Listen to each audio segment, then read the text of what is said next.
So, this week's Torah reading, Parsha's Tissa, is a rollicking ride of a reading, and it covers such a diverse span of subjects that I struggle to make some kind of sense out of it. And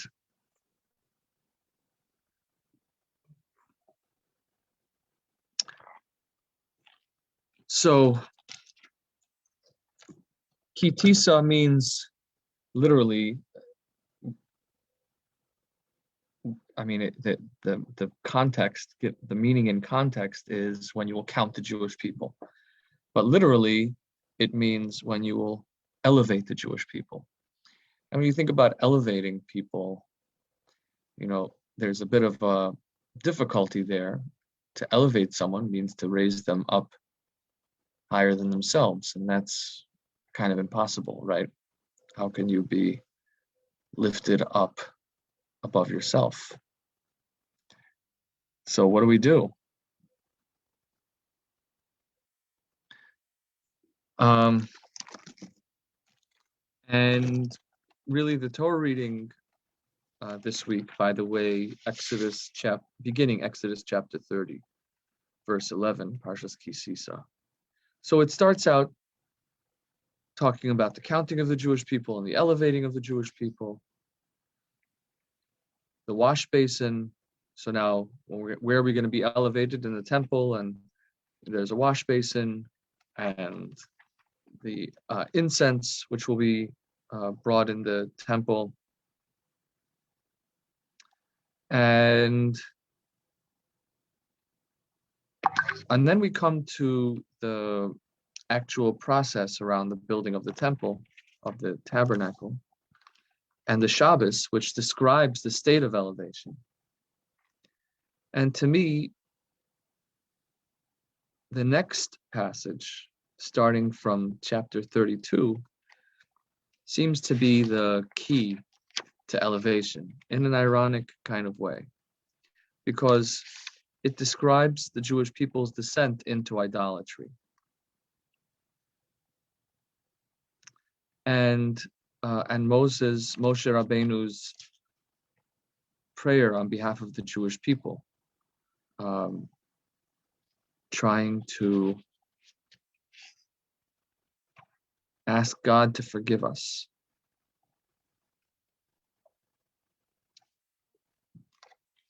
So,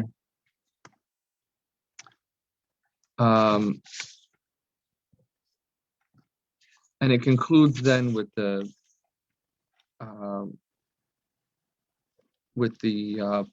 engraving of the second set of tablets, which is a sign of God's forgiveness,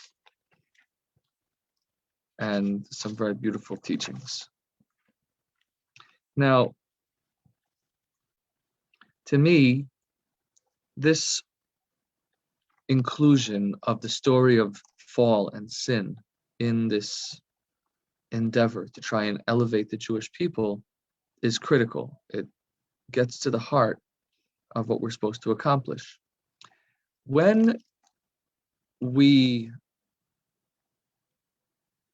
expect that our journey to enlightenment and to closeness with God would be one of spiritual perfection, then we are only as high as ourselves. We never learn anything new. We only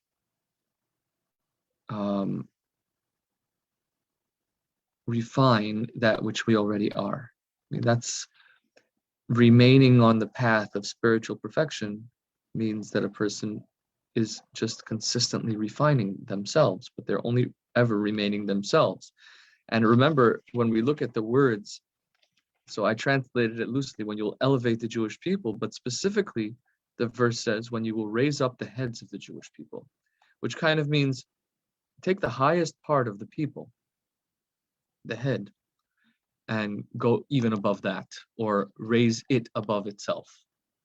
So you can have, so if you talk about raising up the body to the head, right, that would mean taking each part of the person, each part of their psyche, or each part of their being, and making it consistent with the head, right? So let's say living with intention, or living with integrity, right? All of those things would involve bringing the whole being up to the level of the head.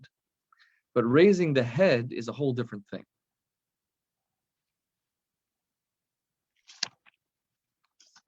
Raising the head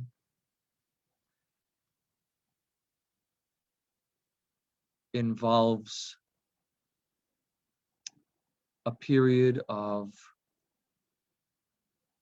complete ignorance, meaning you have to, in order to be going above yourself, that's going to involve a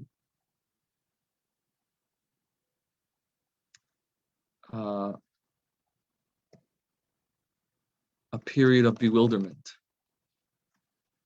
where you've gone up to everything that you already know how to do, and then either by some external force or by circumstances, or we won't go into right now what that is, then you're pushed into a new frontier. And in that new frontier, you find yourself discombobulated, unaccustomed, unprepared, right? Those are all those things that happen when you reach the new level, the level that you never reached before. And so that's what is called in the language of Hasidus, Yerida Tzorech Aliyah, the descent that is for the purpose of elevating, for the purpose of ascent. Descent for the purpose of ascent. So going down in order to go up, which sometimes can be kind of seen as crouching in order to jump, right? Which is one way of expressing that. Another manifestation of this idea is that as soon as you reach the bounds of what you can do, you go on to become a novice again. It's kind of like, when you graduate middle school, right? So you have, in New York, they're divided into different buildings, the schools, right? So you're in elementary school, right? And then you're at 8th grade, so you're the oldest kids in the school, and you're the smartest, you're the bosses of the school, and then graduate into middle school, and then all of a sudden you 9th graders are the puny kids in the school, right? So because of your elevation, you've reached a descent. And the same as, throughout life, inevitably, every time you push yourself beyond what you're used to, you reach a point of being a novice again, being unaccustomed again. So that's kind of the benign, this description is kind of benign. It doesn't capture the real intensity and the, how painful and awkward this really can be. It's not, it's really easier spoken of than experienced. This being in a state of descent for the purpose of ascent, or a state of ascent, which is part of an ascent. Descent, which is really part of an ascent. Going down, which is part of the process of going up.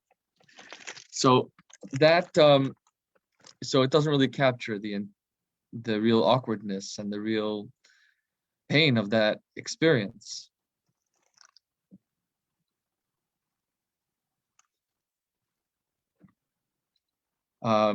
In this week's reading, it really goes more, gives a very stark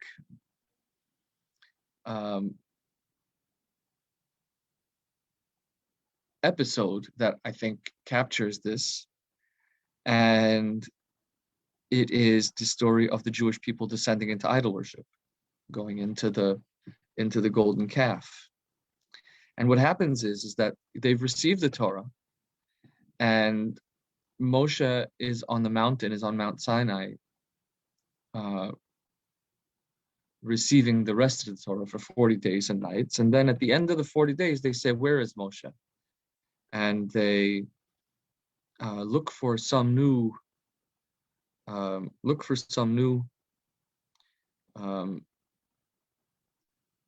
symbol of leadership.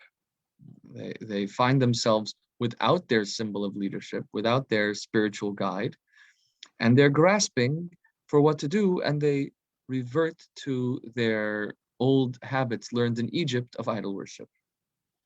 And as I think about this, it seems to me that what's happening is that they have gone through this, they achieved the spiritual revelation, they went up on a journey of kind of habits that worked for them, and they reached the maximum that would be. So they left Egypt with Moshe. They went on the process of preparing themselves to receive the Torah with Moshe. They received the Torah with Moshe, which is kind of the pinnacle of that, the maximum possible achievement in that level, right? Then Moshe Rabbeinu goes up to the mountain and he remains there receiving the rest of the Torah, and they continue, they're counting these days and they're waiting for, the next level. And then at that point, they go to the maximum of that process and they're stuck. And so finding themselves disoriented and discombobulated, they revert to these old habits and they essentially fall into a state of lack of faith. But if you think about it, it's only because they haven't forgotten what it's all about. They're still journeying, meaning the creating the idol was because they were asking, "Where is Moses?" They hadn't forgotten about Moses. They needed something in their life. They were still seeking. And I think that's a kind of an untold aspect of the story, is that the golden calf, the episode of the golden calf, happens because the Jewish people are in the process of seeking. And they find it in the wrong place. As a result of this, they, it's terrible, right? Idol worshiping is the opposite of what Judaism is meant to be, for reasons which we've discussed at length elsewhere. And here, Moshe prays for the Jewish people, and the Jewish people have to, in a way, rediscover themselves. We have to rediscover ourselves. So I think what it means, what I see as the kind of the specific example here, is that in going through this process of being forgiven, of teshuvah, of returning after having fallen, in this case, the Jewish people have developed a different kind of relationship with Moshe Rabbeinu. So they've maxed out on their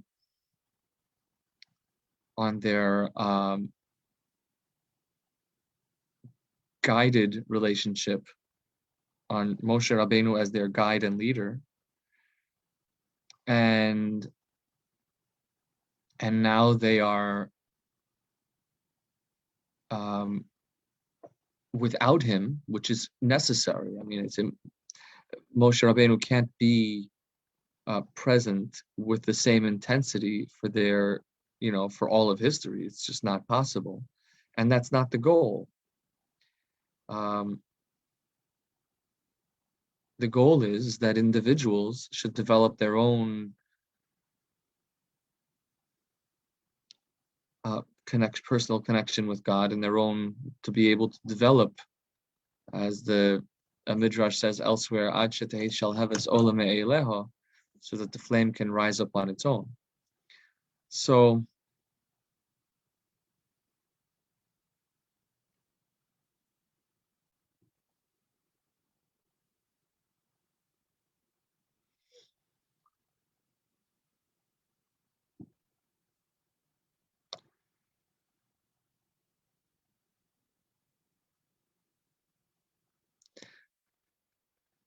as a result, they have to go on and find a new relationship, find a new perspective on their connection with God. So they try something, it doesn't work, it's terrible. And I guess the problem is that if they get stuck in the fact that they did the wrong thing, which it's important to remember that what they did was wrong, but they have to remember what the journey was about and not get caught up on how they took a wrong turn on the journey, because then it just kind of devolves even further. Gets, the wrong turn becomes a motivator for continuing on the wrong turn. In any case, the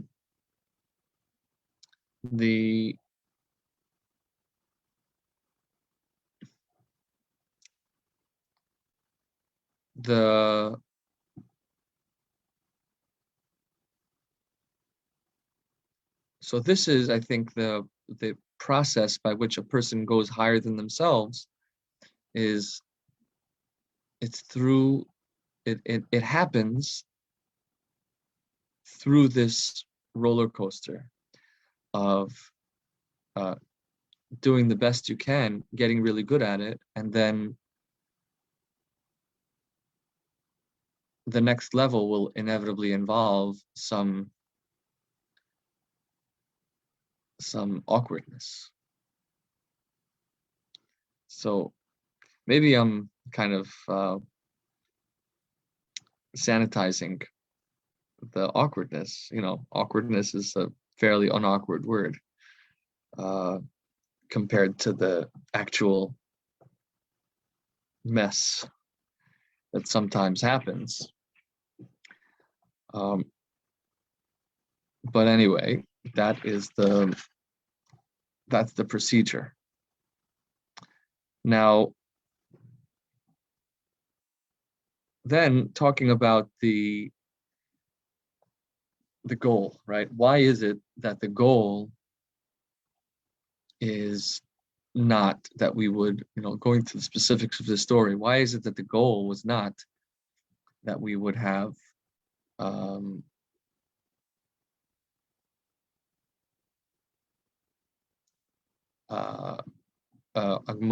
Moses as our guide?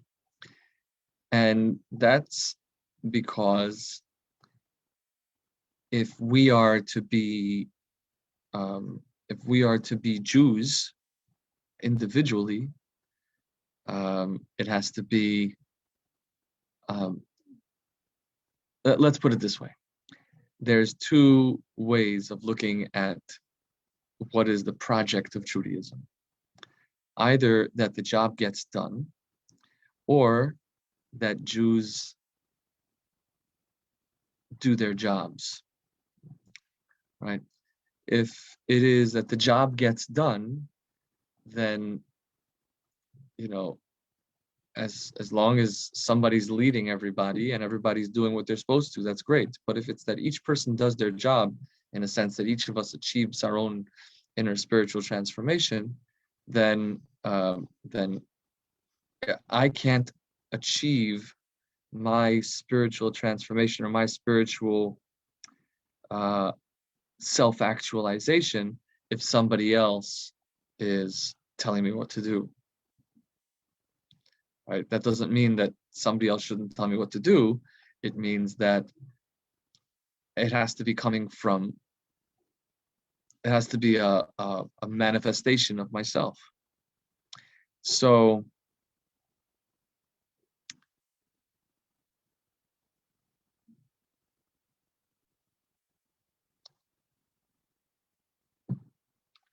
that's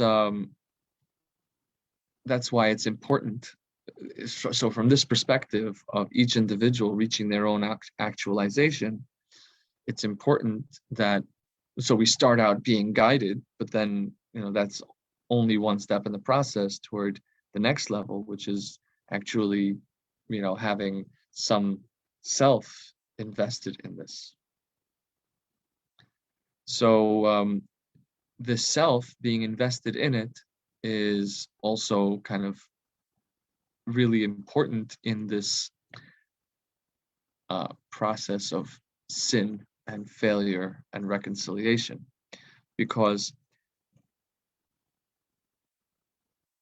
as long as I am doing the right thing all the time, I'm necessarily ignoring a part of myself that doesn't want to do the right thing. So in this worldview, in this dynamic in which everything I do is focused on perfection and on refining myself, on keeping the straight and narrow, the parts of me that are not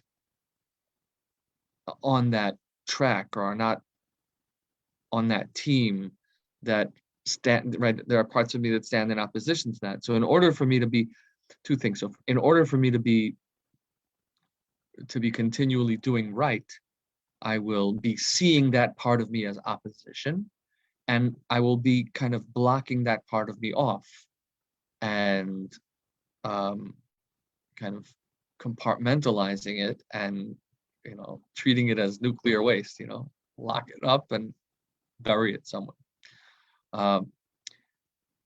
What happens, the interesting thing that happens in the aftermath of failure and reconciliation is that those parts of me which woke up in the moment of sin or the moment of failure,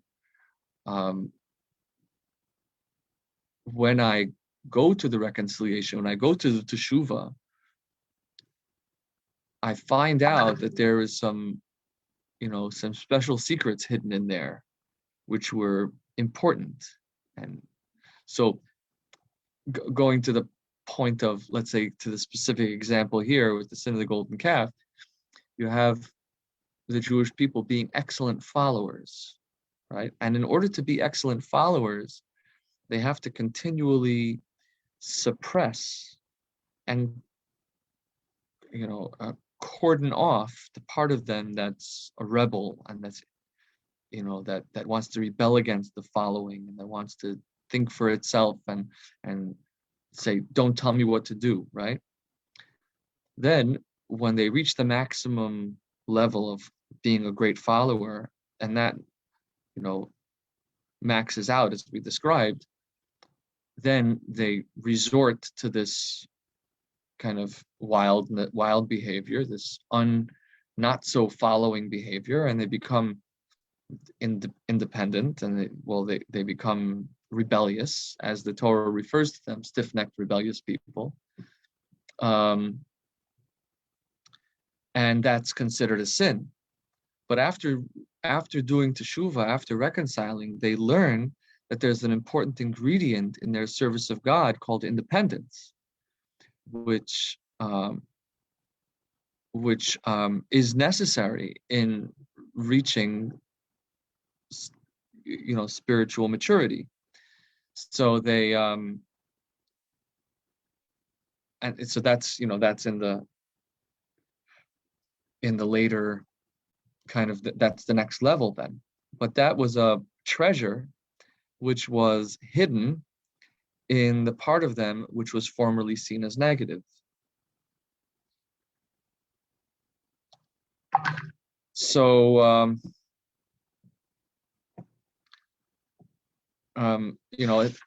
I think it may be why at the end of the Torah reading, Moshe Rabbeinu pitches his tent away from the camp, And of course, there's all kinds of explanations as to what happened there, but you know,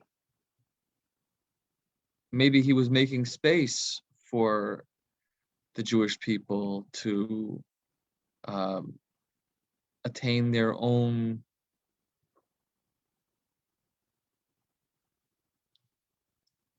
spiritual foundation, to kind of get their own individuality.